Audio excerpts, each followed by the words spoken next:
They stood perfectly still. 18 girls, bare feet on cold concrete, their dresses hanging loose, stiff with old sweat and dried mud. In front of them, neatly folded on a long table, were brand new clothes, cotton dresses, fresh undergarments, clean socks, polished shoes. American nurses waited quietly. No one shouted. No guards raised rifles. No orders were barked. And yet, the girls would not move. One of them whispered first. Then another repeated it. Then all of them said it together, like a prayer they had learned by heart. "We are unclean." The nurses froze. Unclean. Not injured, not sick, not wounded. Unclean. The oldest girl stepped forward, her hands trembling at her sides. Her eyes never touched the clothes. "If we wear them," she said, voice flat, practiced, rehearsed, "we will contaminate them." A nurse took a careful step closer. "We wash these, there for you." The girl shook her head violently. "We cannot touch clean things," she said, "not like this." One of the younger girls began to cry out loudly, not hysterically, but silently, the way children cry when they believe crying itself is forbidden. The room smelled of disinfectant and lake water. Outside, waves slapped against stone walls.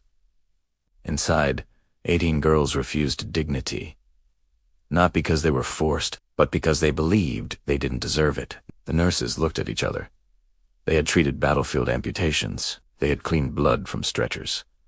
They had held dying men. But this was something else. Because whatever had been done to these girls, it had reached deeper than hunger, deeper than fear. It had convinced them that their bodies were wrong, that cleanliness was not a right, but a reward they had failed to earn. And if the nurses handled this the wrong way, if they issued orders, if Teru said if they misunderstood, these girls would retreat even further into the lie they had been taught. One nurse slowly filled the metal basin with warm water. She rolled up her sleeves and made a decision that was not written in any manual. Because sometimes the fastest way to dismantle propaganda is not argument, but touch. What happened next was never meant to be recorded. August 8th, 1944, 10:17 a.m. Fort Ontario Processing Center, New York. The intake ledger recorded them as Group 14B. 80 female German prisoners, ages estimated between 12 and 17. The file contained no photographs, just numbers, dates, transfer stamps from camps that no longer mattered. They arrived by truck from the dock, escorted by military police who were instructed explicitly not to speak to them. The girls walked in formation without being told, not because they were disciplined, because they had learned that stillness reduced punishment. Nurse Lieutenant Eleanor Shaw noticed it immediately. The way they stood too straight, the way their hands never touched their own faces, the way none of them looked at the windows. Children who expect kindness fidget. These girls did not. A medical assistant approached with clothing vouchers, standard issue for a female POW. Before the assistant finished speaking, the girls stepped back together.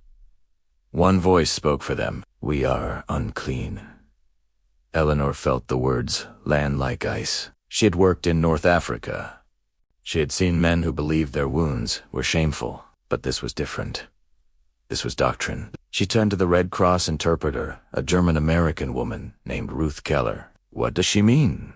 Eleanor asked quietly. Ruth didn't answer right away. Her jaw tightened. "They were taught," she said finally, "that contamination is moral, not physical." The girls stood rigid while the nurses debated in hushed voices. Behind the scenes, paperwork moved faster than understanding. Intake note, 10:24 a.m. Subjects refusing issued clothing. Cause, ideological fixation. Recommends psychological evaluation. The youngest gal, no, older than 12, camped, rubbing her wrists raw, as if dirt were still there. Another girl stared at the floor, lips moving silently. Eleanor knelt in front of her. "What are you saying?" she asked gently. Ruth translated. The girl swallowed. "I am counting," she said. "If I stop, something bad will happen." That was when Eleanor understood. These girls were not resisting orders. They were obeying orders that were no longer visible. Orders implanted months, maybe years. Orders that said, "Clean things are not for you. Dignity must be earned. Shame protects others." A nurse from Chicago whispered, "Do we call command?" Eleanor shook her head. "If we bring officers in here," she said, "they'll shut this down with authority. And authority is what did this to them." She looked again at the girl's hair, matted, pulled tight at the scalp. A physical record of neglect disguised as discipline. She made a choice. "Fill the basins," Eleanor said. The room hesitated. "We're not ordered to, I know," she said. "But we're nurses." Warm water steamed gently in metal bowls. Soap lavender. Myodo was unwrapped. The girls watched in silent terror. Ruth explained slowly. "They want to wash your hair only jure. Nothing else."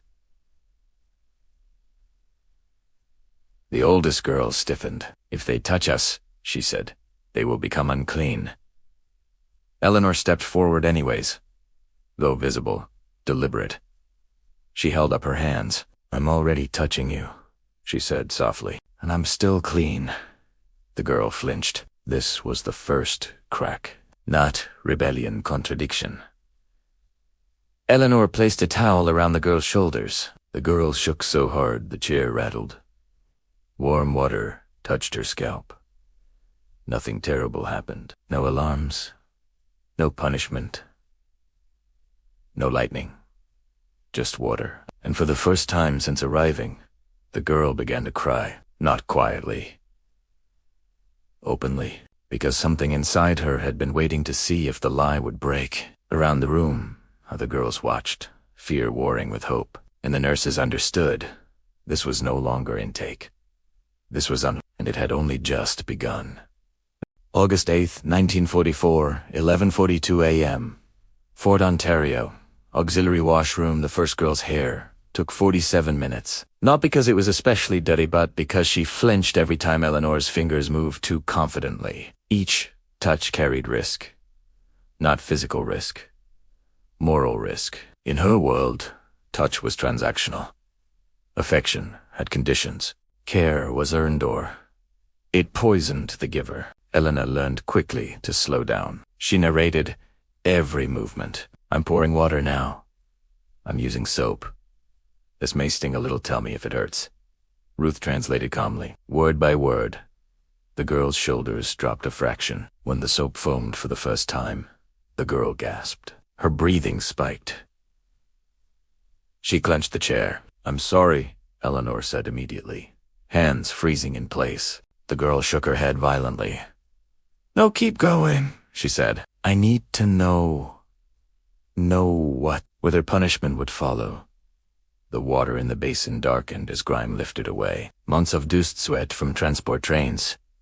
Oil from unwashed scalps. But Eleanor noticed something else. As the dirt disappeared, the girl's posture changed. She sat straighter. Not rigid, but present. Like someone returning to their body. Across the room, a second nurse began washing another girl's hair. Then a third. The silence fractured. One girl whispered a question. "If we become clean," she asked, "will we still be bad?" No one answered immediately, because that question had no medical response. Eleanor finally spoke. "You were never bad," she said quietly. Ruth translated. The girl frowned. Not in relief, but in confusion. "That is not what we were taught." Eleanor nodded. "I know." The admission mattered. She wasn't dismissing their beliefs. She was acknowledging their power. Nursing LOG, 1158. AM subjects exhibit severe internalized contamination beliefs. Symptoms somatic. Intervention ongoing. Recommend patience. Avoid authoritative tone. One girl refused to sit. She hovered near the door, arms wrapped around herself. "I will watch," she said. "I am not ready." No one forced her. That, too, mattered. By early afternoon, 10 girls had washed hair.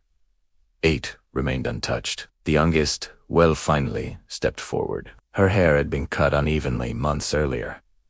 Institutional scissors, efficiency over gentleness. As Eleanor worked, the girl whispered something Ruth struggled to translate. "She's asking," Ruth said carefully, "if she is allowed to feel better." The room went still. Aloud, Eleanor swallowed. "You don't need permission to feel better," she said. The girl didn't respond, but she leaned into the touch. That was the second crack. The first had been contradiction. The second was choice. By 2:10 p.m., all 18 girls had clean hair. Some cried. Some stared at mirrors like strangers. Some laughed, then stopped themselves abruptly. Laughter felt dangerous. The folded clothes still waited on the table, untouched. Eleanor did not point to them. She waited. It was the oldest girl, the one who had spoken first, who approached. She lifted a dress between two fingers. White cotton. Simple cut. Simple cut. Nothing symbolic. She held it out from her body, as if testing radiation. "If I put this on," she said slowly, "and it stays clean, then something we were taught is wrong." Eleanor said nothing. The girl stepped behind the screen. The room held its breath. Fabric rustled. Seconds stretched. Then she emerged. The dress looked like a dress. Nothing burned. Nothing darkened. "No, si, tense." The girl stared at herself in the mirror. Her reflection stared back. Clean hair, clean dress, intact humanity. Her knees buckled.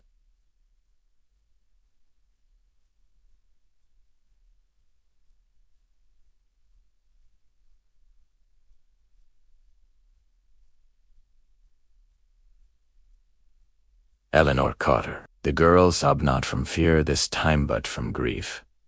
Because if this belief was wrong, what else had been a lie? One by one, the others followed. No speeches, no orders. Just watching reality fail to punish them. By evening, the processing hall looked different, not brighter. Softer. The girls sat closer together but not huddled. They touched their sleeves, their hair, each other. Eleanor knew this wasn't victory. Beliefs this deep don't collapse in a day, but something irreversible had happened. The doctrine that lived in their bodies had been challenged by warm water and patient hands, and somewhere in the paperwork, none of this would appear. Just a note. Subjects processed successfully. But Eleanor knew better. The most dangerous part of indoctrination had cracked, and what came next would be far harder. August 9th, 1944, 6:03 a.m., Fort Ontario. Girls' barracks. The first morning after the washing was the most dangerous, not because anything went wrong. Because nothing did. No punishments. No illness. No moral collapse. The girls woke in clean beds, wearing clean clothes. The world remained intact. That silence unsettled them. Indoctrination does not dissolve with relief. It collapses with disconfirmation. Breakfast was served at long wooden tables. Bread, fruit, milk, normal food. Normal? Plates. The girls ate slowly, watching one another for signs of consequence. One girl examined her hands obsessively. Another kept touching the collar of her dress, as if expecting it to rot. Gretida, oldest, finally spoke. "If contamination was real," she said quietly in German, "we would feel it now, no one Argade. Because bodies don't lie. And there's felt. Fine. That was the problem." At 7:30 a.m., Eleanor received a summons. Not from medical command, from camp intelligence. A man waited in the corridor outside the infirmary. Captain James Whitaker, Army Intelligence. Mid-30s. Immaculate uniform. He did not sit. "I read your intake report," he said, "and your nursing addendum." Eleanor stood straight. "Yes, sir." "You deviated from standard processing." "Yes, sir." "Why?" Eleanor did not mention compassion. She mentioned risk. "Because refusal wasn't defiance," she said. "It was belief. Orders would have reinforced it." Whitaker studied her. "Belief in what?" In contamination, Eleanor replied. In moral filth. Whitaker's jaw tightened. Do you understand? He said carefully. That these girls are not simply refugees? They're children, Eleanor said. They are ideologically conditioned subjects, Whitaker corrected. They've been trained to believe systems. Symbols. Authority. Eleanor met his eyes. So were we, she said. A pause. Dangerous but true. Whitaker exhaled through his nose. You didn't cure anything yesterday, he said. You destabilized it. Yes, sir. And destabilization creates volatility. Yes, sir. He leaned closer. What happens when they start questioning everything? Eleanor answered honestly. They already have. Whitaker straightened. That's what concerns us. Intelligence memo, classified, subject group. German female youth risk. Ideological fracture may lead to disorientation, resistance to structure, recommendation, controlled exposure. Monitor emotional instability. Be mid-morning. The cracks widened. One girl refused to stand when an officer entered. Another asked why rules existed if they weren't always right. A third asked the most dangerous question of all. Who decides what is clean? Eleanor watched from the doorway. She felt it to shift. Yesterday had been physical care. Today was ideological fallout. In the afternoon, Greta requested a private conversation. Not with Eleanor, with Ruth.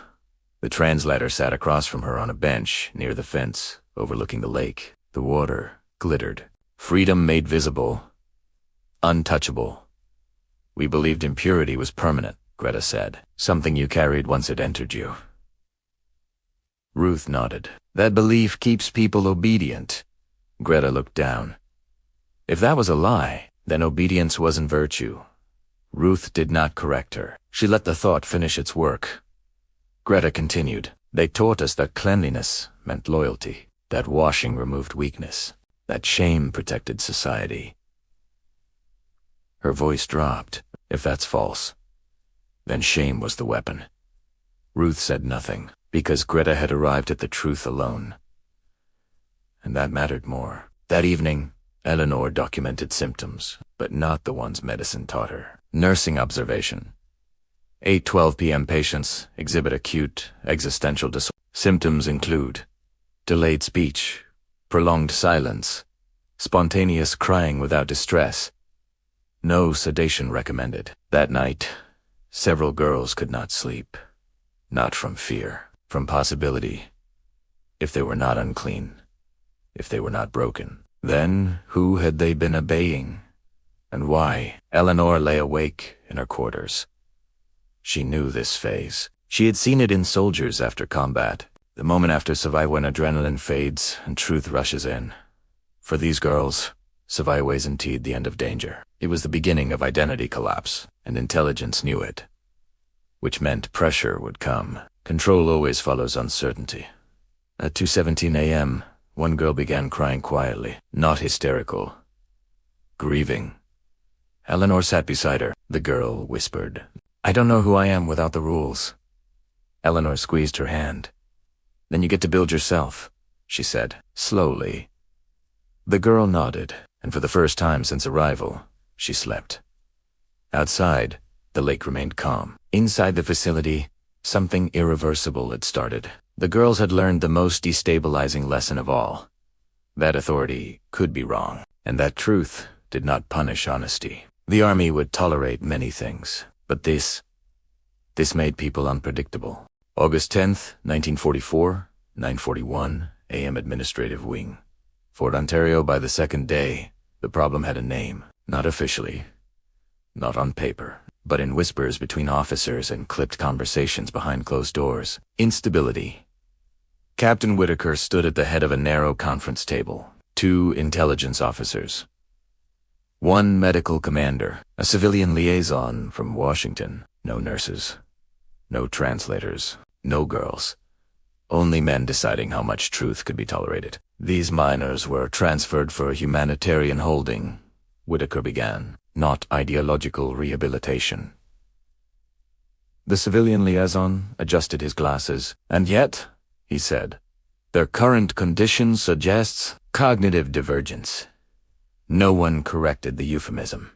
One officer slid a folder forward. Inside were Eleanor's notes. Not the medical ones.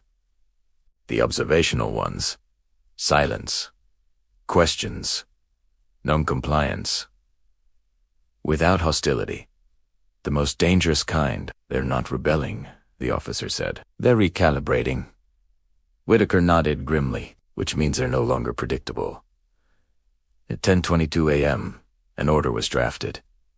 Not a punishment, a containment adjustment. Voluntario directive.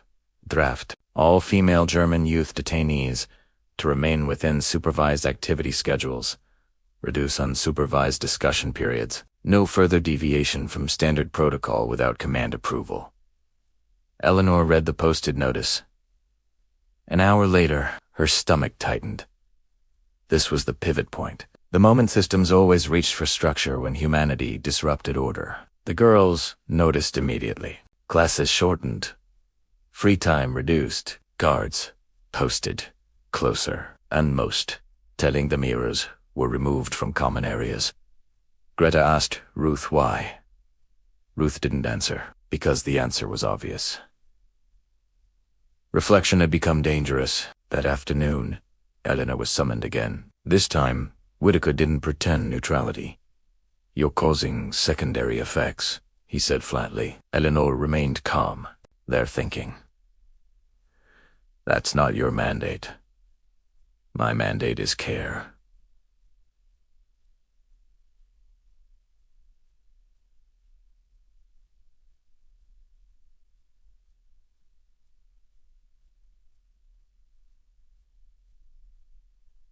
Whitaker leaned forward. Care ends where security begins. August 10th, 1944, 9:41 a.m. Administrative Wing. Fort Ontario by the second day, the problem had a name. Not officially. Not on paper. But in whispers between officers and clipped conversations behind closed doors. Instability. Captain Whitaker stood at the head of a narrow conference table. 2 intelligence officers. 1 medical commander, a civilian liaison from Washington. No nurses, no translators, no girls. Only men deciding how much truth could be tolerated. These minors were transferred for humanitarian holding, Whitaker began, not ideological rehabilitation. The civilian liaison adjusted his glasses. And yet, he said, their current condition suggests cognitive divergence. No one corrected the euphemism. 1 officer slid a folder forward. Inside were Eleanor's notes. Not the medical ones. The observational ones. Silence. Questions. Non-compliance. Without hostility. The most dangerous kind. They're not rebelling, the officer said. They're recalibrating. Whitaker nodded grimly, which means they're no longer predictable. At 10:22 a.m., an order was drafted. Not a punishment, a containment adjustment. Voluntario directive. Draft. All female German youth detainees to remain within supervised activity schedules. Reduce unsupervised discussion periods. No further deviation from standard protocol without command approval. Eleanor read the posted notice. An hour later, her stomach tightened. This was the pivot point. The moment systems always reached for structure when humanity disrupted order. The girls noticed immediately. Classes shortened. Free time reduced. Guards posted closer, and most telling the mirrors were removed from common areas. Greta asked Ruth why. Ruth didn't answer, because the answer was obvious.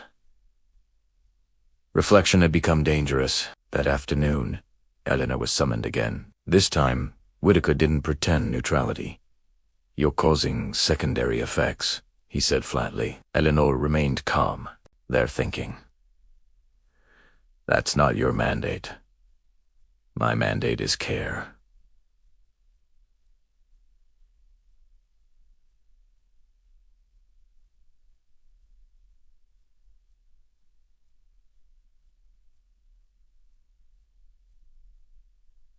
Whitaker leaned forward. Care ends where security begins. Eleanor met his gaze. And where does dignity fall? Whitaker didn't answer, because the army had no column for that. Meanwhile, the girls adapted faster than anyone expected, not by resisting, by watching. They noticed which guards avoided eye contact, which officers barked orders louder when unsure, which rules were enforced only when observed. Indoctrination had trained them well, just not in the way intended. At 4:10 p.m., one of the youngest girls' lot, age 13, asked Eleanor a quiet question. If rules change when people are afraid, she asked, were they ever about truth? Eleanor felt a chill. This was no longer about hygiene. This was philosophical awakening, and the army understood exactly what that meant. At 6 p.m., a second memo arrived. Stamped, final, intelligence order, effective immediately. Cease informal counseling. Cease unscheduled interaction between medical staff and detainees. All communication to be task-oriented only. Eleanor folded the paper carefully. This was the line, not drawn in ink drown. In fear. That night, Greta stood near the fence again, watching the lake. Ruth joined her. They think thinking is dangerous, Greta said. Ruth sighed. They think it spreads. Greta smiled faintly. They're right. The next morning, Eleanor would be reassigned. Not removed, not punished. Just redirected. That's how institutions preserve innocence. They don't crush dissent, they disperse it. But the damage or the miracle was already done. Because once a belief collapses, it doesn't rebuild. It leaves space, and space invites choice. The girls had been taught obedience was purity. Now they were learning something else. That truth survives care, and that fear always follows compassion when systems rely on control. The army could regulate schedules, restrict mirrors,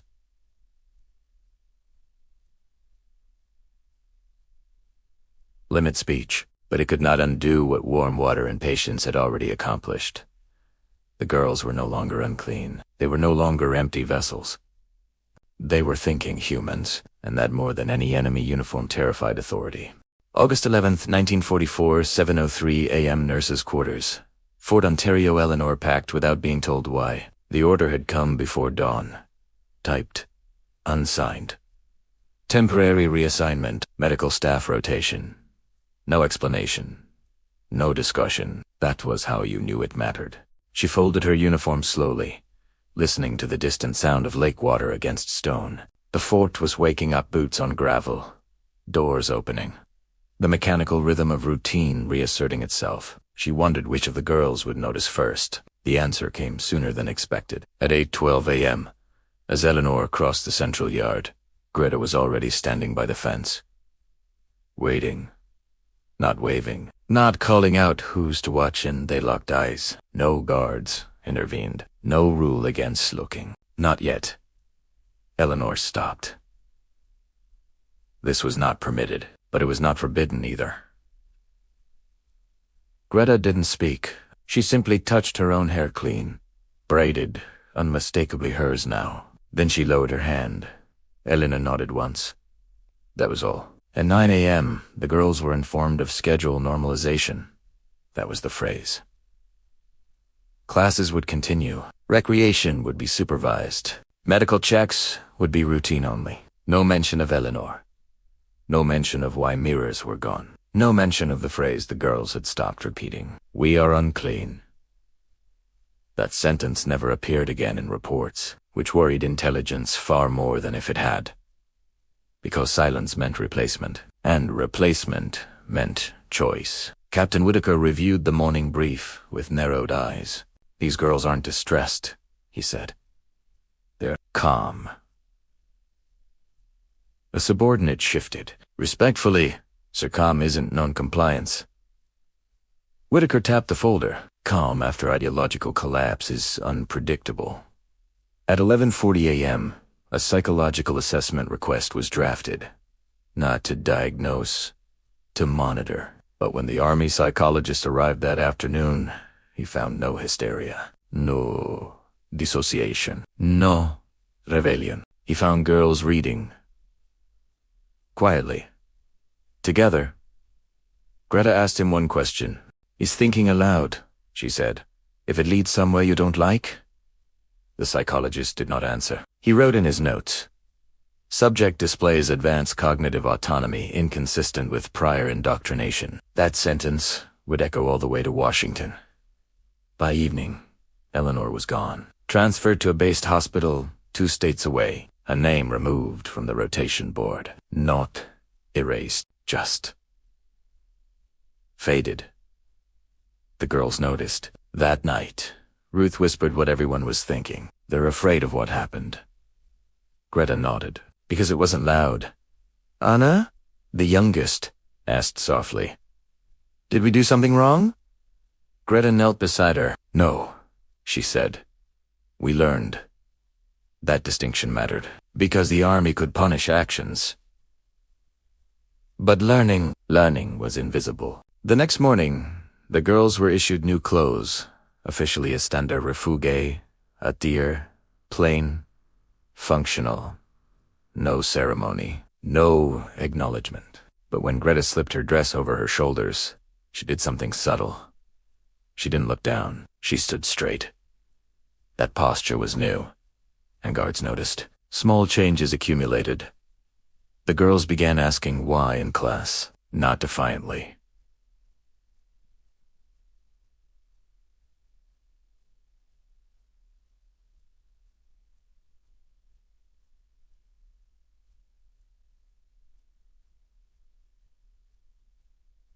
Politely, why certain countries were enemies. Why maps changed. Why obedience mattered more than understanding. Teachers redirected, avoided, deflected. But the questions didn't stop, because once belief collapses, curiosity rushes in to fill the vacuum, and curiosity spreads faster than propaganda ever did. By August 14th, Fort Ontario filed a status update. Youth detainees, stable, no disciplinary incidents. Continued observation recommended.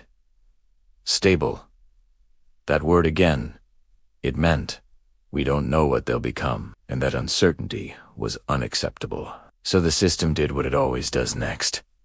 It waited for time to dull insight, for routine to smother reflection, for distance to erase the nurse's hands from memory. But memory does not require permission, and truth does not need reinforcement once discovered. That night, Greta wrote something on a scrap of paper and folded it carefully. Not a letter, not a diary, a statement. She would carry it through camps, borders, and years. A sentence that began forming the moment warm water touched her scalp. If they lied about this, what else did they lie about? The army never found that paper, but its question would survive long after uniforms changed and flags fell. Because systems fear rebellion, but they fear awakened minds even more. And Fort Ontario had just created 18 of them. August 15th, 1944, 2:18 p. MPM Intelligence Records Office, Washington, D.C. The file should have been routine. That was the problem. Folder stamped German youth. Fort Ontario moved across the desk of Major Harold Keene, a man whose job was not to feel anything about paper. His office smelled of dust, ink, and stale coffee. No windows, no breeze, no lake water to soften the air. Skimmed. Arrival, orderly. Processing, delayed. Compliance, partial. Incident, resolved, except it wasn't. He paused at a handwritten addendum clipped to the back. Note: detainees initially refused issued clothing, citing ideological contamination beliefs. Issue addressed through medical intervention. Subsequent, behavior calm. Observant, inquisitive. Keene frowned. Inquisitive did not belong in a resolution. He flipped another page. Medical officer reassigned following incident. No further disruptions reported. That should have closed it, but it didn't, because 3 separate departments had added comments: medical, psychological, educational. Different language. Some Uneas. Keen leaned back in his chair, listening to the distant hum of the building's ventilation system. Somewhere, typewriters clacked. Phones rang. The war churned forward, but this was quieter, and therefore harder to categorize. He reached for the phone. "Get me Fort Ontario," he said, Psych Division. While the line connected, he reread the psychological note. Subjects exhibit reduced fear response to authority cues. Reduced fear. That was not improvement. That was deviation. At Fort Ontario, Captain Whitaker felt it too. Not rebellion, not gratitude. Something else. Distance. The girls followed rules, but without urgency, without the internal pressure indoctrination once provided. They complied, but did not cling. That frightened command more than refusal ever could. At 4:07 p.m., another internal memo circulated. Recommendation: disperse cohort across educational activities to prevent reinforcement loops.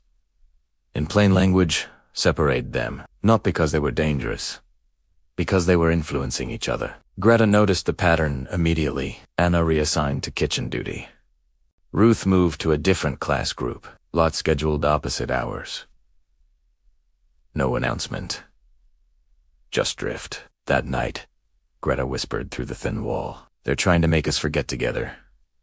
Ruth replied softly, "Then we remember apart." The Army underestimated one thing. Belief systems collapse individually, but understanding consolidates internally. They no longer needed each other to know something had changed. They carried it alone. On August 17th, Eleanor's name appeared one last time in the Fort Ontario file. Nursa Eleanor Ayes.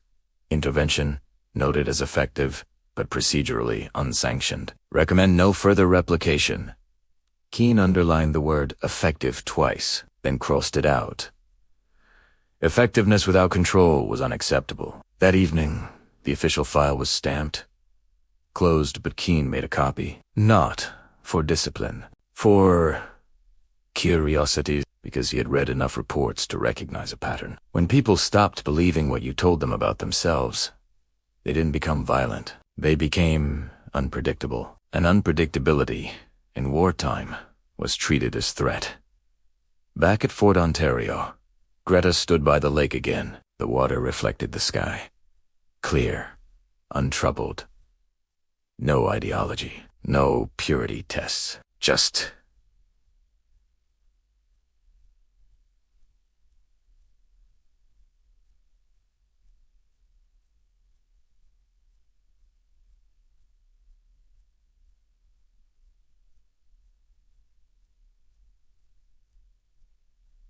reflection. She thought of Eleanor, not as a nurse, but as proof that authority could be gentle.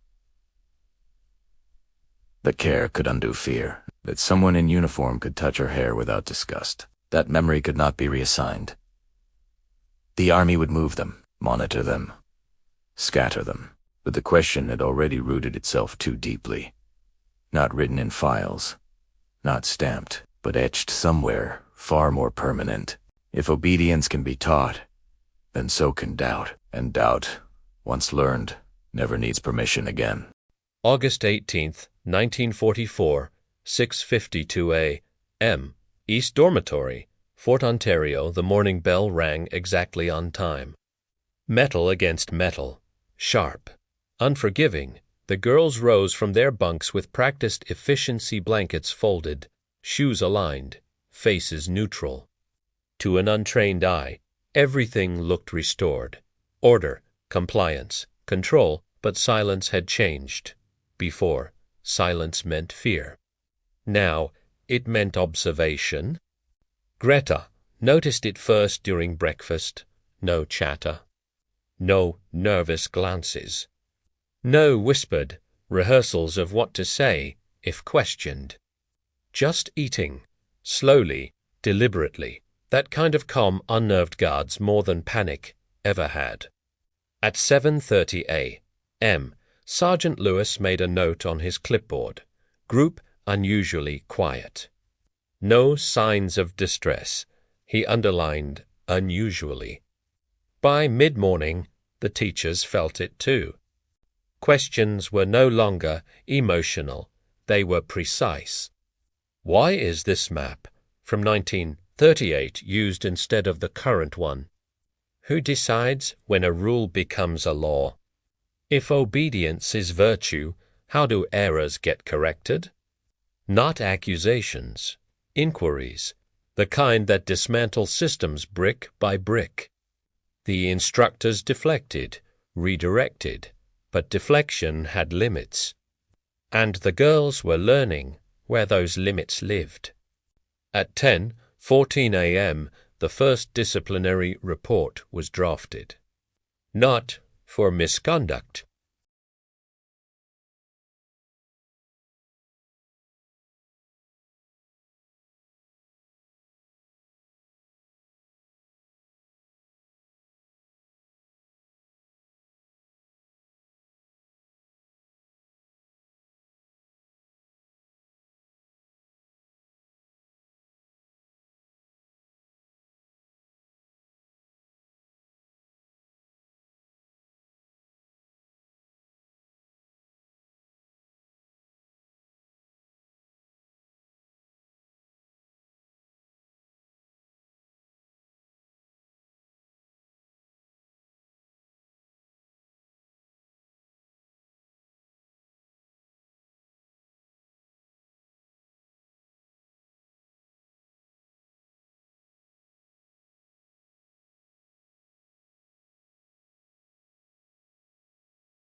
The solution, as always, was movement.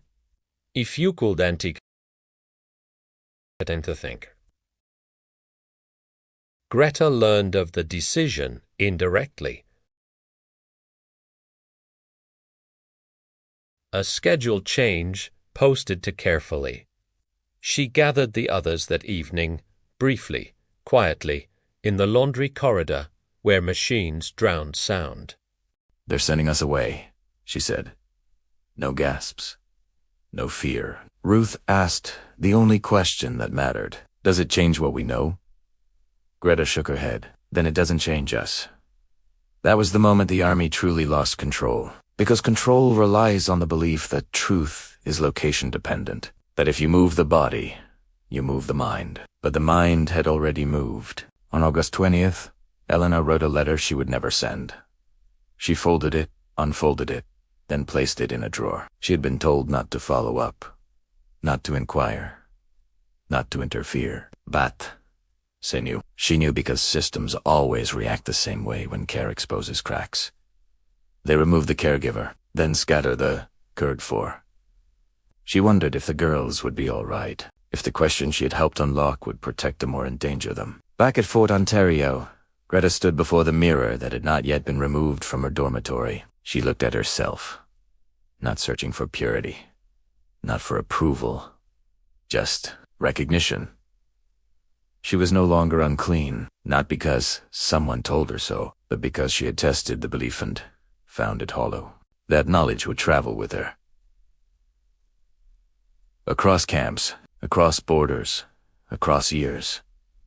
The Army could erase records, stamp files closed. But it could not reclaim certainty once it had been dismantled.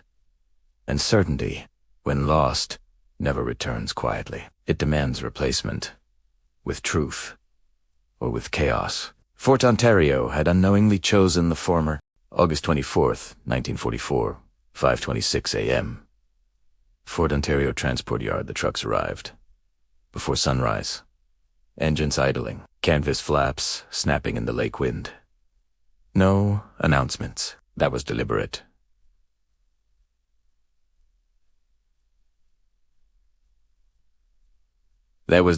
Dispersal worked best when it felt administrative, not emotional. Names were read quietly. Groups reassigned. Destinations omitted. The girls stood in separate clusters now. No longer a single line. That, too, was intentional. A group could remember together. Individuals carried memory alone and Alona. Memory was easier to dismiss. Greta counted automatically, not people. Spaces. Who was missing? Who stood too far away? Who avoided looking back? Anna clutched her small bag with both hands. Ruth stood behind her, close enough to feel body heat, but not touching. Touch had become risky. A lieutenant read orders from a clipboard. Temporary reassignment. Educational redistribution. No one asked where. Questions slowed process, and the Army was done allowing friction. Greta was assigned to the second truck. Ruth to the third. Anna to the first. That separation landed harder than any shouted command. For a brief moment just, a flicker, Greta felt the old reflex rise. Fear. The instinct to obey harder. To comply faster. To disappear. But it didn't take. The belief that fear equaled safety had already been washed away. She caught Anna's eye across the yard. Didn't wave. Didn't smile. Just nodded once. Anna nodded back. That was enough. At 6:02 a.m., the trucks rolled out. Fort Ontario shrank behind them, stone walls, watchtowers, the lake reflecting pale light. The place where certainty had cracked open. The place where the phrase, "we are unclean," had died quietly, without ceremony. Inside the truck, Greta sat between two girls she barely knew. One stared at her hands. The other hummed under her breath. Greta said nothing, but she listened. Listening had become a skill. 2 hours later, they stopped at a rail junction. Paperwork changed hands. Signatures collected, bodies reassigned.